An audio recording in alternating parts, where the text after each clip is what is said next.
마지막 어디로 가고 있는가? 그러니까 어디로 가고 있는가? 이 운명에 대한 질문이죠. 이 운명에 대한 질문이 우리에게 좀 분명해진다면 좀 더 규모 있고 의미 있는 삶을 살지 않을까 생각을 해봅니다. 탁월한 인생을 살 수 있는 사람은요, 자신의 운명에 깨어 있을 수 있어요. 근데 자신의 운명에 깨어 있지 못한 사람은 늘 뒤에서만 보죠. 그러니까 되어진 것만 보는 거죠. 되게 하는 주인공이 되지 못하고 되어진 것에 대한 결과물만 보며 뒤를 따라가는 인생이 되죠. 그게 뭐 다른가? 그 길만 가면 되지 라고 생각할 수 있는데요. 아니요. 그 삶의 주체가 될 것이냐, 구경꾼이 될 것이냐, 이건 매우 다릅니다.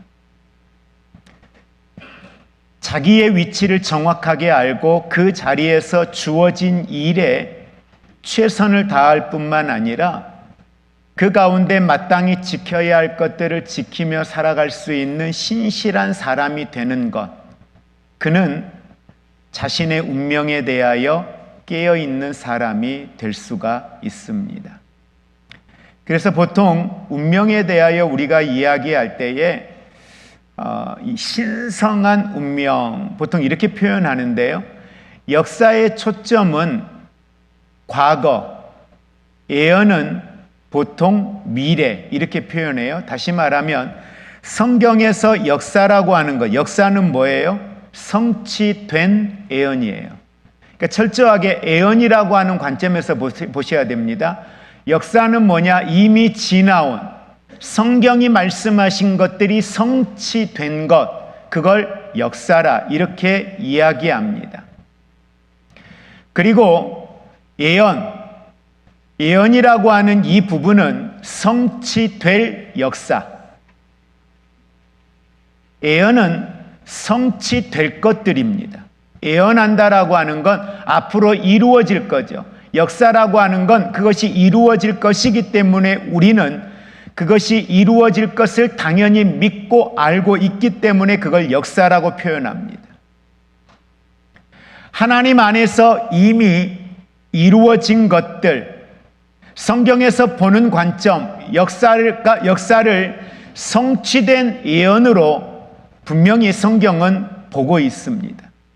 예언을 성취될 역사로 보면서 구약에서는 앞으로 이루어질 것에 대하여 이야기를 하고 있죠.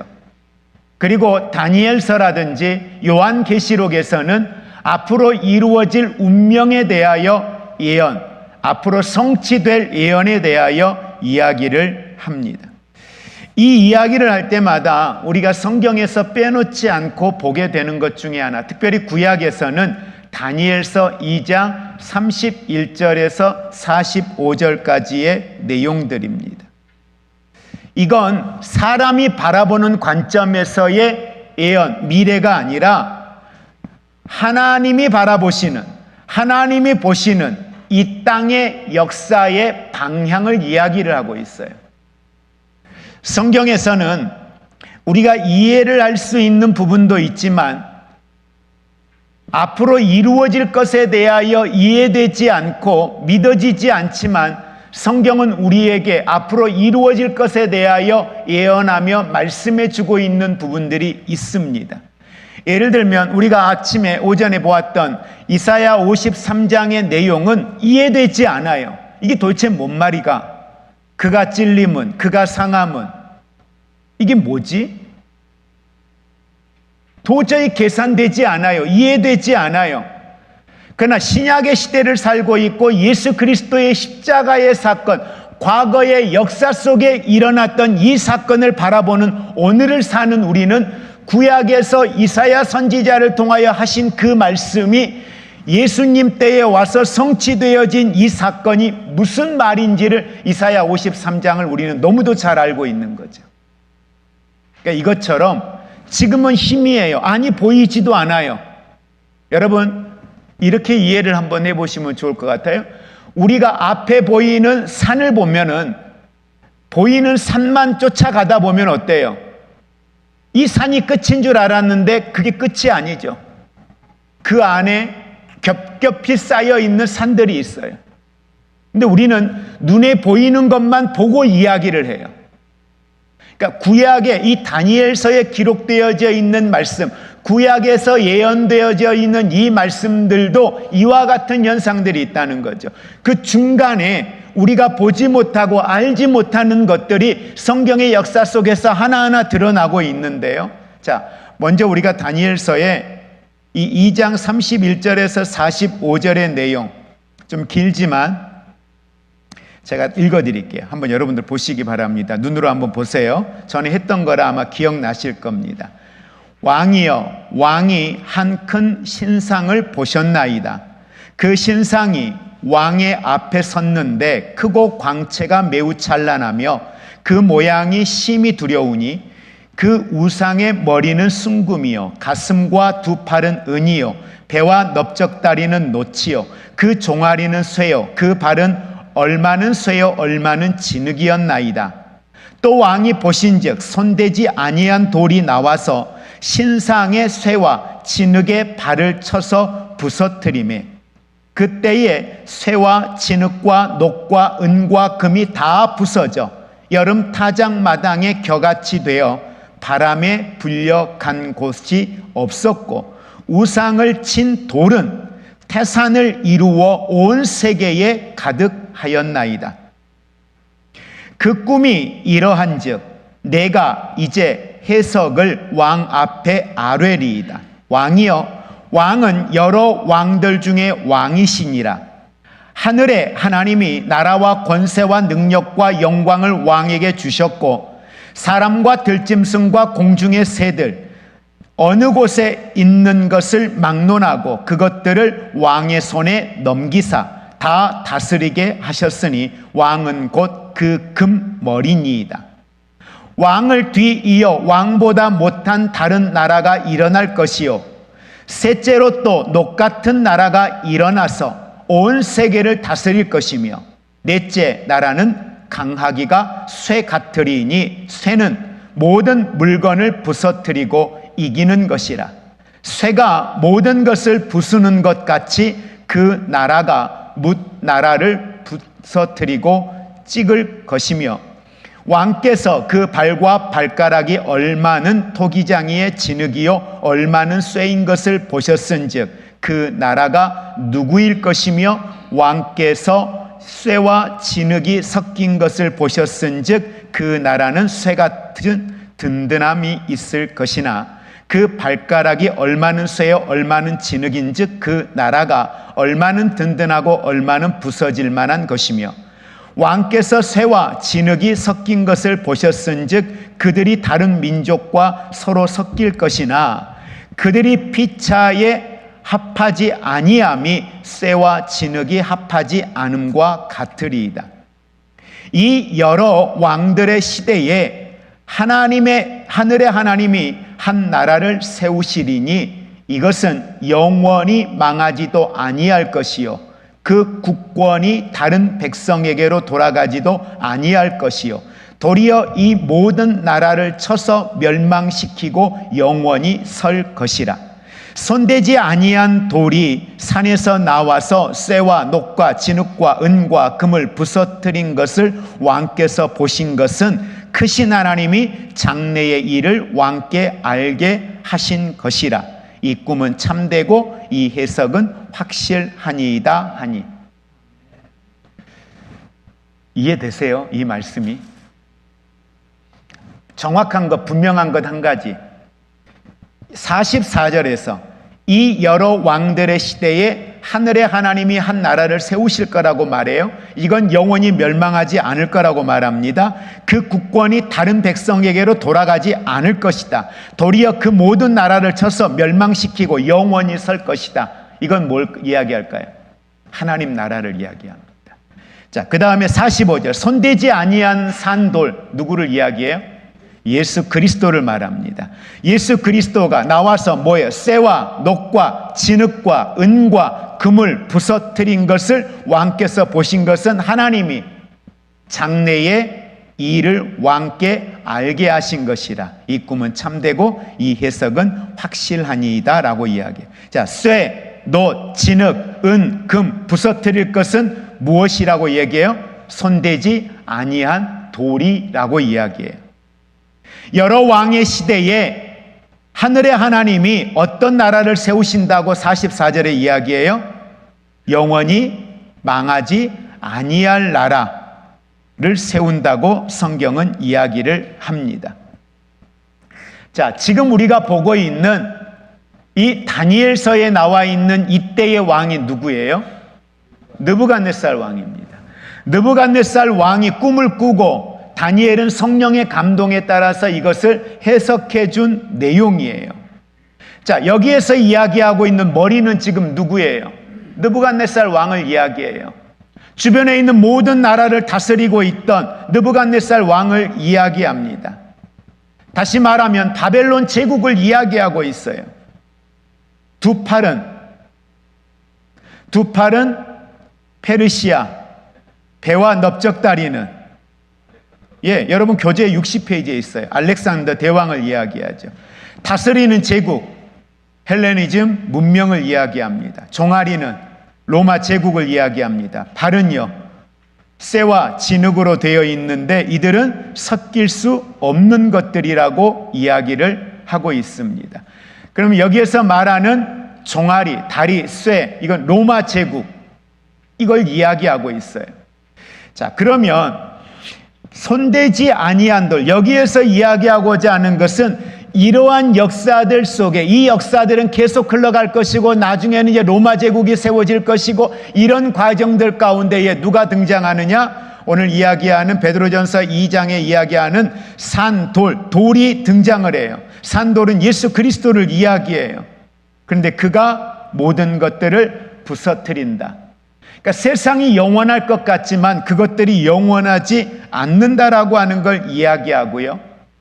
이 이야기를 통해서 우리에게 궁극적으로 이야기해 주고자 하는 중요한 사실 중에 하나가 뭐냐 하면, 산돌같이 신령한 집으로 세워지고 예수 그리스도로 말미암아 하나님이 기뻐 받으실 신령한 제사를 드릴 거룩한 제사장들이 세워질 것을 이야기합니다. 자, 그게 누구예요? 우리를 이야기해요. 자, 여러분 베드로전서 2장 4절과 5절을 한번 보시기 바랍니다. 베드로전서 2장 4절 5절 같이 읽습니다. 사람에게는 버림받으었으나 하나님께서는 택하심을 입은 보배로운 산돌이신 예수께 나아가 너희도 산돌같이 신령한 집으로 세워지고 예수 그리스도로 말미암아 하나님이 기쁘게 받으실 신령한 제사를 드릴 거룩한 제사장이 될지니라. 아멘. 보배로운 산돌이신 예수님과 함께 우리가 뭐가 돼요? 신령한 집으로 지어져 가요. 다시 말하면 세상의 역사를 변혁시키는, 세상의 역사를 변화시키는, 세상의 역사를 하나님의 나라로 이루어가고 만들어갈 변혁의 주체가 누구라는 거예요? 우리라는 거예요. 새로운 역사를 써내려갈, 새로운 문화를 만들어갈 주체가 누구다? 우리라는 거예요. 그래서 여러분, 우리가 속한 곳에서, 여러분 가정, 여러분 직장, 우리 교회, 이 지역사회 속에서 우리는 우리에게 맡겨진 소명이 있는데, 오늘 말씀에 이야기하고 있는 것처럼 거룩한 제사장으로 하나님이 우리를 세우셨고, 그 거룩한 제사장으로서 우리는 하나님의 뜻을 관철해서 역사를 펼쳐가도록 부름받은 역사의 마지막 주자, 릴레이로 말하면 마지막 주자, 바톤을 이어받고 열심히 목적지를 향하여 달려가야 할 마지막 주자, 그게 누구라는 거예요? 오늘 우리라는 거예요. 나라는 거예요. 그래서 역사를 대하는, 내 삶을 대하는 우리의 자세가 그냥 그렇게 살아도 되는 인생이 아니라 경주자로 비유되어져 있고 군사로 비유되어져 있는 것처럼 우리는 좀 더 전투적인, 적극적인, 힘써 달려야 하는, 운명의 마지막을 알고 그곳을 향하여서 달려가야 되는 거룩한 제사장으로 부름받았다는 이 사실들을 여러분 꼭 기억하시기를 주의 이름으로 부탁을 드립니다. 세상의 운명은요, 우리가 인정하든 인정하지 않든, 우리가 일하든 일하지 않든, 하나님은 이 세상의 운명, 세상의 역사가 그렇게 가도록 끌고 가실 거예요. 여러분이 움직이지 않아도 하나님은 어떤 형태로든지 끌고 가실 거예요. 성취하실 거예요. 앞에서 말씀드린 것처럼 예언은 이루어질 역사라고 했어요. 왜 역사라는 말을 써요? 이루어질 거니까. 그렇다면 우리는 여기에서 우리에게 질문을 해야 됩니다. 나는 이 역사를 일으키는 변혁의 주체가 될 것이냐? 아니면 무시하고 그냥 그것이 되든 말든 구경꾼이 되어 살다가 일어난 후에, 다 만들어진 후에 구경꾼처럼 쳐다보고 참여할 것이냐? 여기에는 상급과 관련된 중요한 비밀이 있습니다.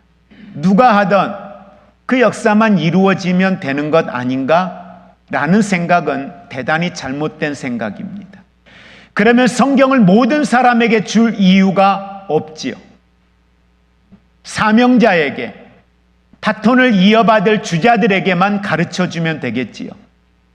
그러나 이 말씀은 비밀이 아니라 모든 그리스도인들에게 알게 하신, 성령을 통하여 깨닫게 하신 말씀입니다.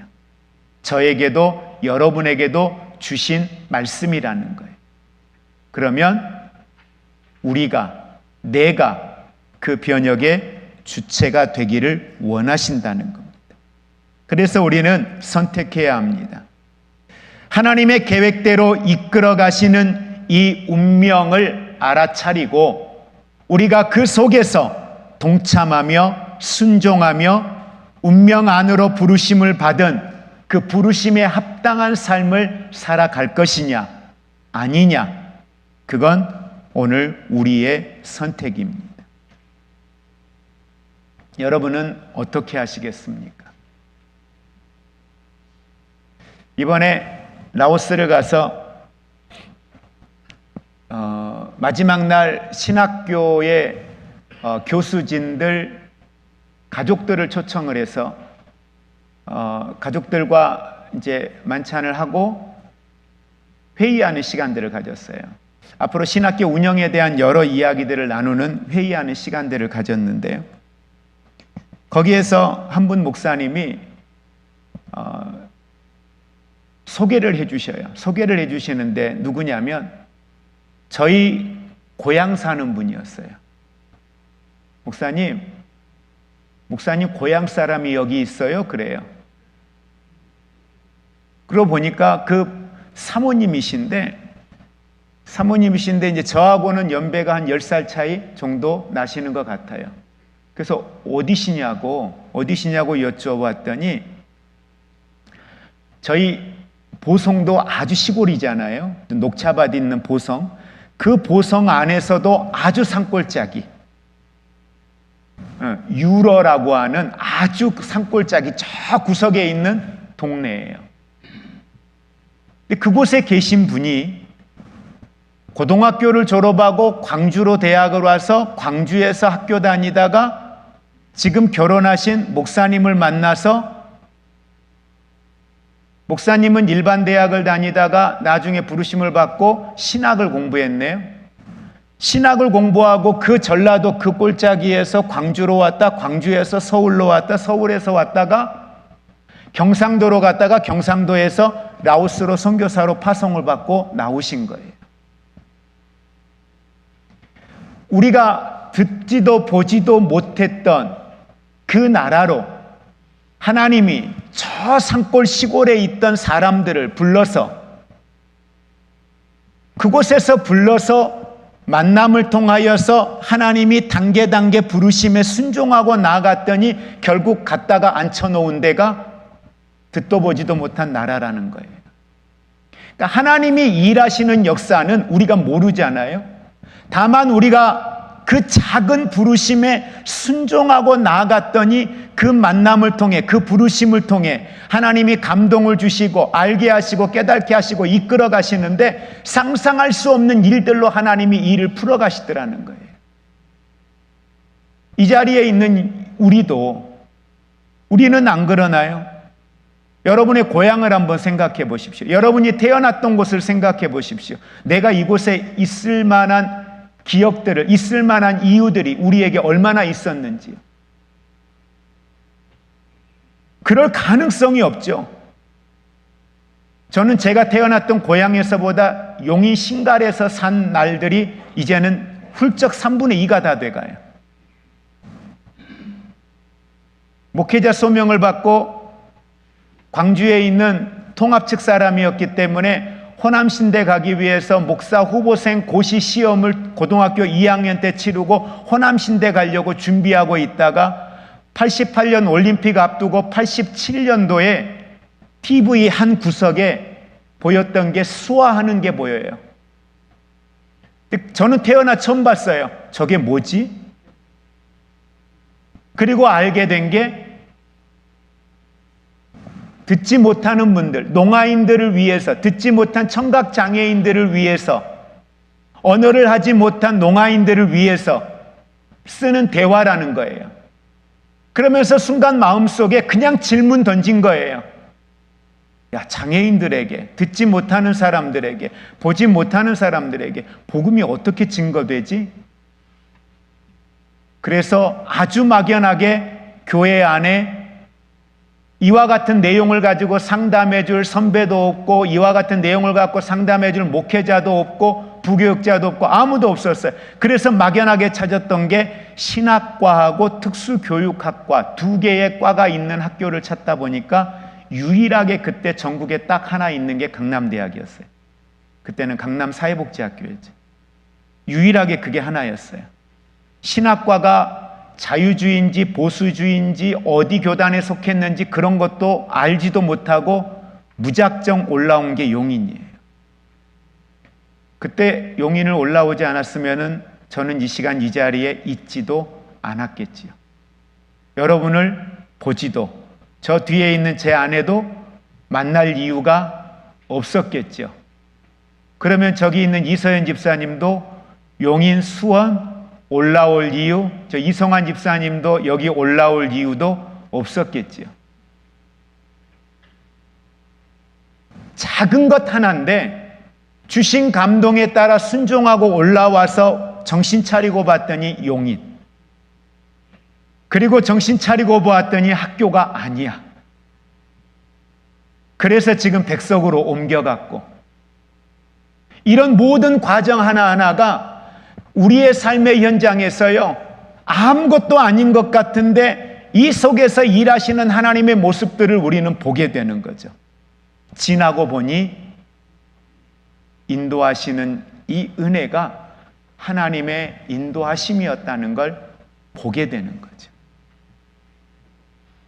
여러분, 하나님은 하나님의 나라 왕국을, 이 땅이 천국이 아니에요. 이 땅에 세우기를 원하셔요. 여러분 잘 보세요. 나중에 한 번 더 하겠지만 이 땅에 예수님이 공중 재림하실 때 누가?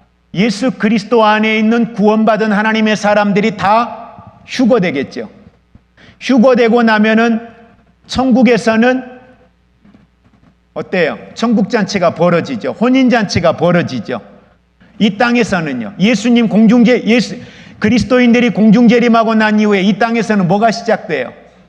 7년 대환란이 시작된다고 했죠. 7년 대환란이 시작되고 7년 대환란이 끝났을 때에, 그때에 예수님이 어떻게 해요?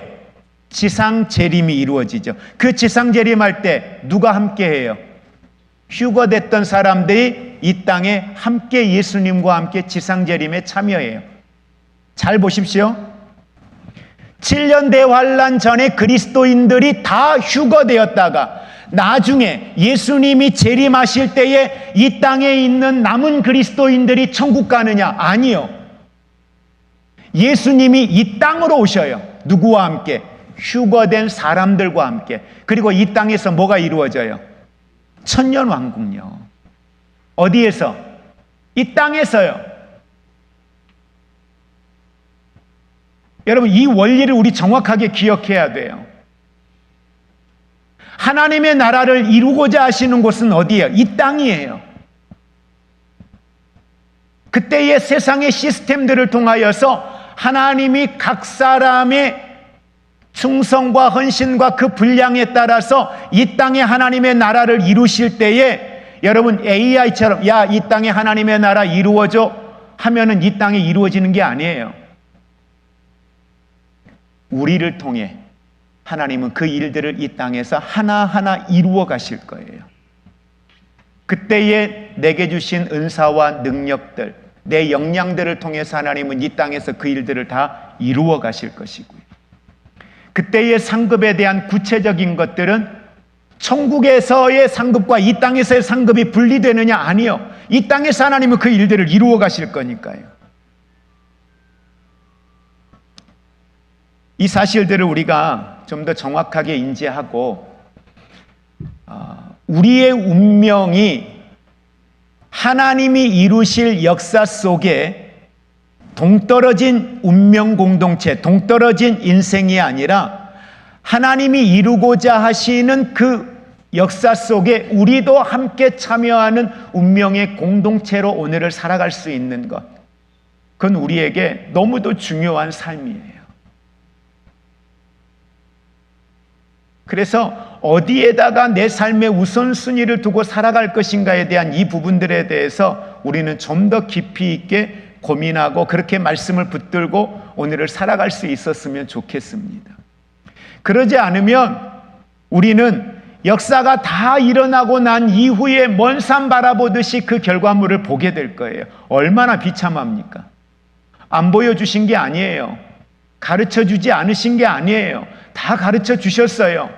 보여주셨어요. 말씀해 주셨어요. 성령으로 우리 마음에 감동 주시고 일하고 계셔요. 그래서 여러분 좀 더 이 영적 감각에 대해서 우리가 무뎌지지 아니하고 이것들을 보고 느낄 수 있는 자리로 우리 모두가 나아갈 수 있는 저와 여러분이 될 수 있기를 주의 이름으로 축복을 드립니다. 하나님은 역사를 완전히 재편시키고 바꾸실 겁니다. 여러분 더 정확하게 우리가 기억해야 될 일들은 예수님과 더불어 우리가 산 돌이 되어서 신령한 집으로 지어져 가야 된다는 것, 이것이 우리의 신성한 운명입니다. 우리가 탁월한 사람이 되기 위해서는요, 나무도 숲도 보아야 합니다. 하나만 보아서는 안 됩니다. 그냥 나무만 보고 쫓아가면 안 돼요. 전체 숲을 볼 수 있어야 되죠. 다시 말하면 하나님이 어디에 우리의 인생의 운명의 목적을, 운명을 어디에다 두고 달려가고 있는지, 하나님은 우리로 하여금 어디를 달려가기를 원하시는지, 하나님은 우리의 인생을 어디로 끌고 가고 있는지 그걸 정확하게 보아야 돼요. 그래야 거기에 우리가 순종하고 함께 할 수 있습니다. 다시 말하면 역사의 흐름의 방향이 어느 쪽으로 전개되어 가고 있는지 우리는 볼 수 있기를 원합니다. 말씀을 정리합니다. 우리 마태복음 5장 14절 함께 보도록 하겠습니다. 마태복음 5장 14절입니다. 14절에서 16절까지 합독합니다. 너희는 세상의 빛이라. 산 위에 있는 동네가 숨겨지지 못할 것이요 사람이 등불을 켜서 말 아래에 두지 아니하고 등경 위에 두나니 이러므로 집안 모든 사람에게 비치느니라. 이같이 너희 빛이 사람 앞에 비치게 하여 그들로 너희 착한 행실을 보고 하늘에 계신 너희 아버지께 영광을 돌리게 하라. 우리는 뭐라고요? 세상의 빛입니다. 빛을 비추라고 이야기합니다. 누구에게요? 우리에게요. 저에게, 여러분에게 그렇게 주님은 요청하고 있습니다. 그 삶의 자리에 우리가 순종함으로 온전히 나아가고 온전히 하나님의 계획대로 이끌어 가시는 그 운명에 대하여 우리도 날마다 우리의 삶의 자리가 거기에 동참하고 참여하는 하나님의 은혜가 있기를 주의 이름으로 축복을 드립니다. 기도하겠습니다.